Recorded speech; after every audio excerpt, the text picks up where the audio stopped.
Commissioner Karachi سلیم راجپوت کے احکامات اور ڈپٹی کمشنر ضلع کرنگی سید جواد مظفر کی ہدایت پر assistant commissioner model colony Abdul Hannan Bhutto کا غیر قانونی پارکنگ ٹھیلے پتھارے والوں کے خلاف آپریشن کیا گیا۔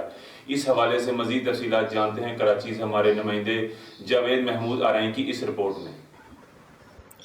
جی بالکل، کمشنر کراچی سلیم راجپوت کے احکامات اور ڈپٹی کمشنر ضلع کرنگی سید جواد مظفر کی ہدایت پر assistant commissioner model colony Abdul Hannan Bhutto کا غیر قانونی پارکنگ ٹھیلے پتھارے والوں کے خلاف آپریشن کیا گیا ہے۔ آپریشن لیاقت مارکیٹ اور اس کے اطراف میں کیا گیا اور تمام ٹھیلے پتھارے اور غیر قانونی پارکنگ کا فوراً خاتمہ کیا اور جگہ خالی کرائی اور کئی افراد کے خلاف FIR بھی درج کی گئی، جبکہ اس سے پہلے ان کی وجہ سے پیدل چلنا اور ٹریفک جام رہتا تھا۔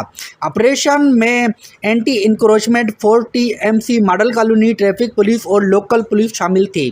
Assistant commissioner model colony Abdul Hannan Bhutto کا کہنا تھا کہ کسی کو بھی غیر قانونی پارکنگ اور ناجائز تجاوزات کی اجازت نہیں ہے۔ جو ایسا کرے گا اس کے خلاف سخت قانونی کارروائی عمل میں لائی جائے گی۔ جی